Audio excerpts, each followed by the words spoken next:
सतनाम सतसाहिब सत्य कबीर महाचेतन सतपुरुष परम पिता परमात्मा के चरणों में कोटि कोटि वंदना करते हुए सभी भगत समाज को, संत समाज को, सेवक का प्रणाम। और 3.25 महीने का जो समय निकल गया, सतगुरु कबीर साहिब की सत्य वाणियों को आपके सामने हम लेकर नहीं आए। वो भी सतगुरु कबीर साहिब की ही कृपा थी, क्योंकि सतगुरु कबीर साहिब ने कहा है ना, मेरे सत्य उपदेश को कोई विरला ही सुनता है। ठीक है, इसी तरह एक महान हंस आत्मा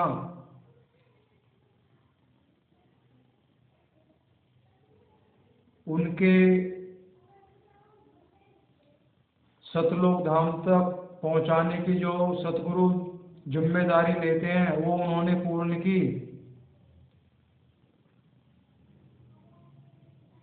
पहले जो हम आपके सामने सत्संग डाल चुके हैं, तो उनमें कमेंट्स भी आते थे कि आपके पास में सत्य ज्ञान है, तो उस पर भी हमने उनको जवाब दिया था, सत्य ज्ञान सभी के अंदर है। लेकिन साहिब ने कहा है ना, जहाँ संत वहाँ प्रगट भयऊं, जहाँ असंत वहाँ गुप्त कर रहूं। बस फर्क इतना ही है। अगर हम उनके सिद्धांत पे चलते हैं तो उनका जो गुप्त भेद है, जो सत्य ज्ञान है, जो मुक्ति का असल मार्ग है, वो प्रकट कर देते हैं। पर दुख की बात यह है, बहुत सत्संग होते हैं, लेकिन मुक्ति का जो भेद ना किसी के पास है, ना उसके बारे में वो बता भी सकते हैं। जब किसी चीज को देखा नहीं, सुना नहीं, तो उसके विषय में हम चर्चा कर भी नहीं सकते।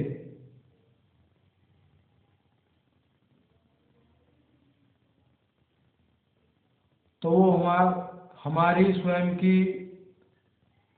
माता जी, गुरु माता, उनको वो आत्मज्ञान, आत्मा परमात्मा का स्वरूप ज्ञान प्राप्त था। तो हम काफी बीच में एक दुख में हमारा समय बीता, उसी कारण हम आपके सामने साहिब की सत्यवाणियों को नहीं लेकर आए। अचानक से ही जो सतगुरु कबीर साहब ने समझाया है कि मेरे जीव को त्रिताप का जो दुख होता है वो नहीं भुगतना पड़ता है। जो सुना, जो पढ़ा, वो स्वयं ही माता जी के मार्गदर्शन में हम चलते रहे, तभी हमें पता चला वाकई सत्य तो यही है। बिल्कुल वैसे ही हुआ जैसे सतगुरु कबीर साहब ने अपने महान ग्रंथ बीजक में मुक्ति, जीवन मुक्ति क्या होती है और जीते जी मुक्ति को प्राप्त कैसे किया जाता है, वो सब उन्हीं के जरिए हमें सब मालूम हुआ। तो हमें भी नहीं पता होता कि आत्मज्ञान क्या होता है। तो हम भी 33 साल तक जो है निर्गुण ब्रह्मांडी साधना में ही लगे रहे, लेकिन सिद्धांत ना जानते हुए सिद्धांत पे जो हम चल रहे थे वो सतगुरु कबीर साहब के ही द्वारा बताया गया था, लेकिन हमें पता नहीं था। किसी को पता भी नहीं होता है। अब वो परमात्मा को पाने के लिए किसी भी माध्यम से अगर वो सिद्धांत कबीर साहब का बताया हुआ है उस तरह से वो चल रहा है, ना जानते हुए भी, तो सतगुरु कबीर साहब की कृपा अवश्य प्राप्त होती है। इसीलिए कहा गया सतगुरु कबीर साहब का जो मुक्ति मार्ग है वो सहज योग है। लेकिन सिद्धांत पे चलना थोड़ा कठिन होता है। जिसकी समझ में आ जाता है तो वो सिद्धांत भी सहज बन जाता है।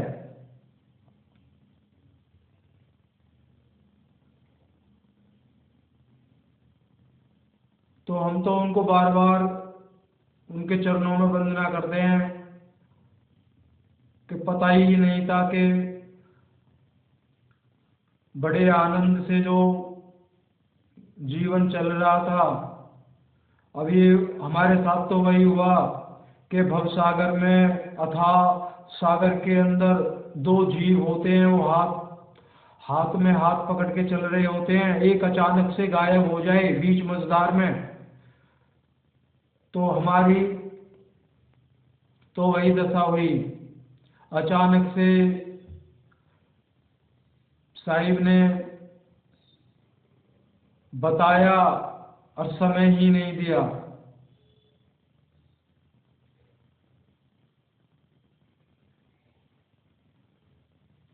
तो खुशी इस बात की है, जाना सभी को है कि बस खुशी इसी बात की खुशी रहती है कि इस जन्म में कम से कम मालिक का जो सत्य ज्ञान था उसका एक साक्षात्कार हुआ। उसको परमात्मा सतगुरु की कृपा से उन्होंने हमें समझाया। हमें सबसे पहले उस पर विश्वास होता है, विश्वास को अटूट कर दिया। कुछ भी हो जाए चलना सतगुरु के सिद्धांत के अनुसार है। और ये सब आप सभी के लिए भी खुशी की बात है। इस चैनल के माध्यम से जो भी बताया जाता है वो अनुभव के आधार पे ही बताया जाता है। कबीर साहिब की वाणियों को बहुत लोग सुनते हैं, पढ़ते हैं, समझाते हैं, लेकिन अनुभव क्या है, अनुभव का जल्दी से नहीं पता लगता है। क्यों? क्यों? जो आत्मा परमात्मा का स्वरूप ज्ञान किसी बिरले को होता है, और वो बिरला कहते ना गूंगे का गुड़ भाई। अगर गूंगे व्यक्ति को गुड़ दे दो, अगर उससे पूछो भैया इसका स्वाद क्या है, तो वो कैसे बता पाएगा? वो तो गुनगुनी करके रह जाएगा, क्या मिठास है उसके अंदर नहीं बता पाएगा। पर साहिब की कृपा इतनी इस तुच्छ जीव पे जिसने बुरे ही कर्म करे जीवन भर, स्वयं ही मेरी माता को वो आत्मज्ञान, आत्मा परमात्मा का स्वरूप ज्ञान देके मैं इस लायक ही नहीं था, उनके जरिए कुछ अनुभव साहिब ने इस सेवक को भी दिए। मुझे माध्यम बनाया गया, उन्होंने साहिब ने तो मुझे माध्यम बनाया। क्यों? वो पढ़ी लिखी नहीं थी। साहिब उनको क्या बता रहे हैं क्या नहीं है ये तो मुझे माध्यम बनाया था, मुझ तक बीजक भेजा। मुझे क्या पता था, जो चीज मैंने सुनी ही नहीं आज तक, और वो मुझे कुछ पूछती कुछ बताती थी तो मैं कैसे समझता। तो साहिब ने पहले ही बीजक भेज दिया ताकि उनको अच्छी तरह से बताया जा सके।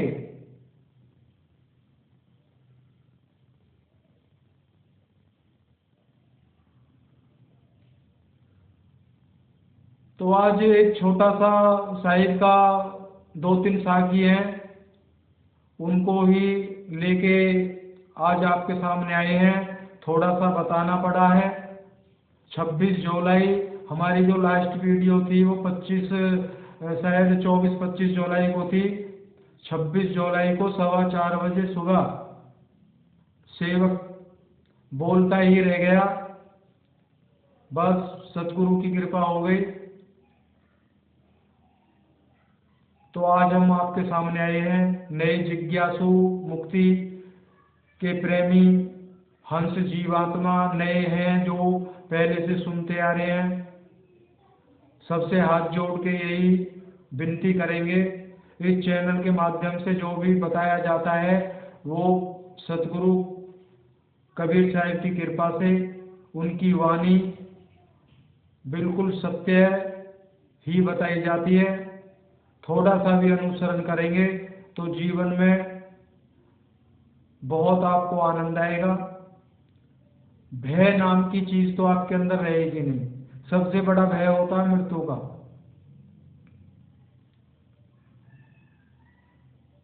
कोई ये ना समझे इतना आसान रास्ता है, फर्क इतना है, हमें चलने से मतलब है, हमें चलते जाना है। जितनी मर्जी ठोकर लग जाए, सहारा देने वाले सतगुरु कबीर साहिब हैं। सभी के घट में सतगुरु कबीर साहिब का ही वास है। हमने जितने भी गुरु बना रखे हैं अपने अपने, सभी गुरुओं के अंदर सतगुरु कबीर साहिब का ही वास है। सतगुरु का नाम लिया जाए तो सत केवल एक ही है, वो सतगुरु कबीर साहिब, दूसरा है ही नहीं।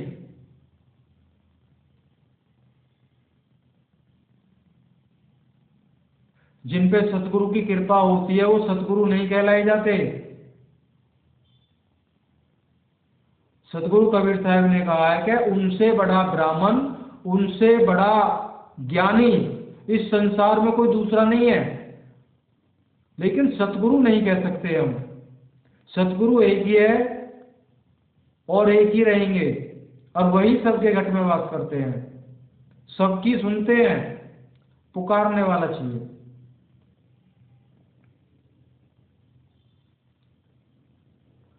आइए, 2-3 साखी है और वो आप सभी ने कई कई बार सुनी भी है किसी न किसी माध्यम से। आइए उनके असली गहराई में सतगुरु कबीर साहिब चंद लफ्जों में क्या बताना चाहते हैं वो सुनते हैं। चलती चक्री देख के दिया कबीरा रोय, दुई पाटन के बीच में साबुत वचन कोय, काल चक्र चक्की चले सदा दिवस और रात, निर्गुण सरगुण दुई पाटला, तामे जीव पिसात,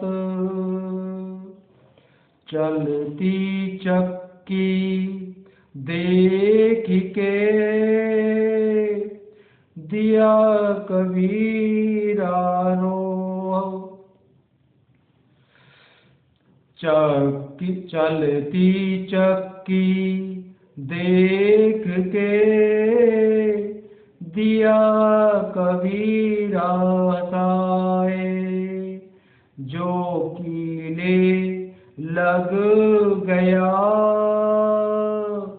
तो किससे होए भलाए, कीले लागे क्या हुआ नकटा बूचा होए, पूर्ण गुरु तब जानिए उचटे बाहर होए। तो प्रेमी सज्जनों, सतगुरु कबीर साहिब की चक्की को लेकर सतगुरु कबीर साहिब ने समझाने की कोशिश करी है। कह रहे हैं काल भगवान की जो 84 की चक्की है वो दिन और रात चल रही है। शुभ और अशुभ कर्मों में हम पिसते जा रहे हैं और उससे कोई नहीं बच रहा है। लेकिन इन्होंने कहा है ना चल चलती चक्की देख के दिया कबीरा हंसाए, जो कीले लग गया तो किससे हो भलाए। अभी तक हमने यही सुना हुआ है, जो कीले से लग जाता है वो बच जाता है, लेकिन सतगुरु कबीर साहब ने ये कहा है कि वो कैसे बचेगा, वो भी नहीं बच सकता है। जो कीले से लग जाता है वो उसको कहा है वो नकटा ऊंचा होता है। कह रहे पूरन गुरु कीले लागे क्या हुआ, नकटा ऊंचा होए, और पूरन गुरु तब जानिए जब उछटे बाहर होए। माताएं इस बात को ज्यादा गहनता से समझेंगी, क्यों जब वो चक्की चलाती हैं तो जब कौर डालती हैं, अब हाथ वाली चक्की नहीं रही तो पीसा है उन्होंने, जब वो कौर डालती हैं जो कीले से लग जाते हैं तो वो दाने तो उछटते रहते, कीले से लग गए लेकिन पिसने से बच गए। लेकिन जो दाना उस कौर से उछट के बाहर गिर गया वो बच गया, असल में बचा वो है। लेकिन जो कीले से लग गया वो है तो चक्की के अंदर, उस 84 लाख जूनियों की रूप में जो चक्की है तो उसी के अंदर। और वो कौन है, वो जो कीले से दाने लगे हैं वो कौन है, वो संत महात्मा होते हैं जो योग साधना करते हैं, हठ योग साधना करते हैं, 5 मुद्राओं के अंतर्गत साधना करते हैं, खेचरी चाचरी भूचरी अगोचरी और उन्मुनी, इनके तहत जो साधना करते हैं वो ब्रह्मांडी साधना करते हैं, और साधना करते करते वो ब्रह्मांड में स्थित हो जाते हैं। जो लाखों करोड़ों वर्षों तक, कई कल्पों तक ब्रह्मांड में अपने उस साधना के फल को भोगते हैं दिव्य शरीर में। जो कीले से लगे हैं वो जीवात्मा है जो काफी अटूट मेहनत करके साधना करके तो फल तो उनको मिलना है, वो दिव्य शरीर धारण करती हैं वो आत्माएं, और ब्रह्मांड रूपी कीले के साथ में लगी रहती हैं। नकटा ऊंचा क्यों कहा था इन्हें उनको, वो नकटा ऊंचा इसीलिए कहा है कि जब उनकी साधना खत्म हो जाती, उसका फल खत्म हो जाता है, उनका जो भोगने का जो समय है वो जब छिन्न हो जाता है तो 84 में उनको लौटना पड़ता है।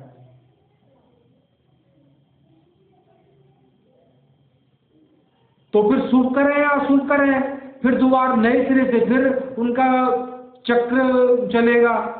अच्छे करेंगे तो अच्छे घराने में जन्म मिल जाएगा, बुरे करेंगे तो फिर 84 है, फिर नरक भोगना है, अनंत शरीरों को धारण करना पड़ेगा, कीड़े मकोड़े बनेंगे।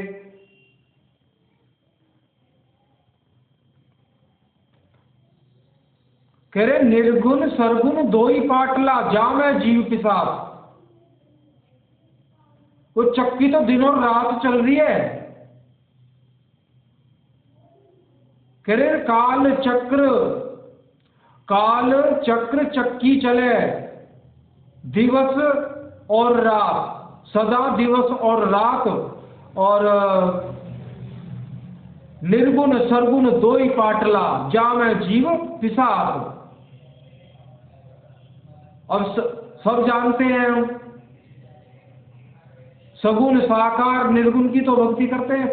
पूरी दुनिया में हो क्या रहा है, सगुण साकार निर्गुण की तो भक्ति है। कोई मूर्तियों की पूजा कर रहा है साकार रूप में, कोई सगुण उपासक है, श्री कृष्ण श्री राम भगवान के उपासक हैं वो सगुण उपासक हैं, कोई निर्गुण उपासक है, महायोगी जो होते हैं वो निर्गुण उपासक होते हैं। वो उस कीले से लगते हैं जाके, आसे पासे जो फिरे निपट पिसाए वो तो सब पीछे जाते हैं। इसमें तो मैं समझाने की जरूरत ही नहीं है, हम सब इस बात को जानते हैं। कीले से लागा रहे तो भी नहीं बच सकते। कह रहे पूरन गुरु तब जानिए उछटे बाहर होए। जब उस चक्की से ही दाना उछट के बाहर गिरता है वो बच जाता है।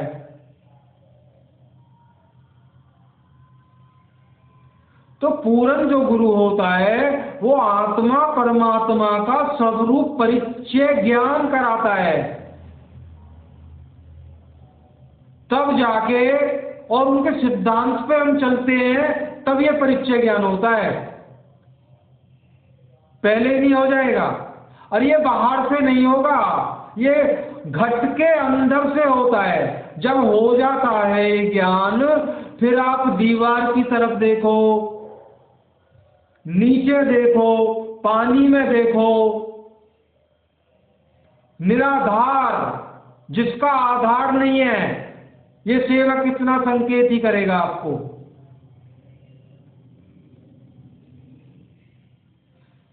वो चौतरफा, आप आंखें बंद करोगे तो भी, इन आंखों को खोल के रखोगे तो भी,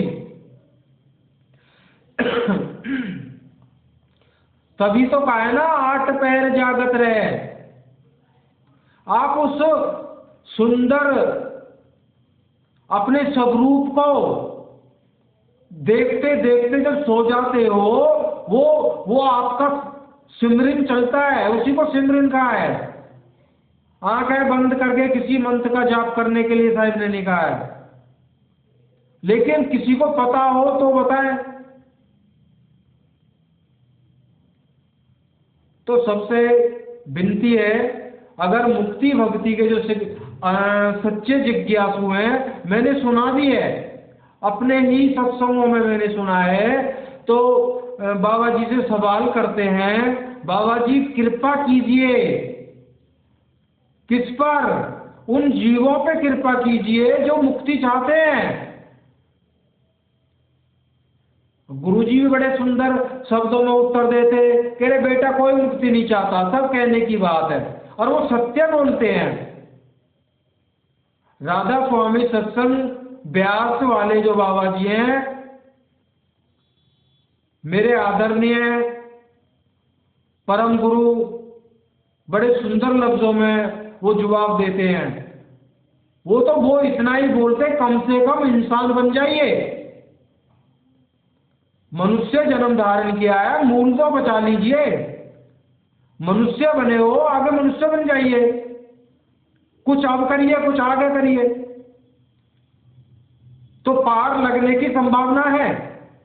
लेकिन हमारे सवाल क्या होते हैं, गुरुजी को कृपा ऐसी कर देंगे हमारी मुक्ति हो जाएगी, असंभव। वो इशारा देते हैं, अगर उस पर जो पहुंच गया कोई बिरला सत्संगी भाई, चाहे वो राधा स्वामी से है, चाहे वो संत रामपाल की शरण में है, चाहे वो निरंकारियों की शरण में है, अगर कोई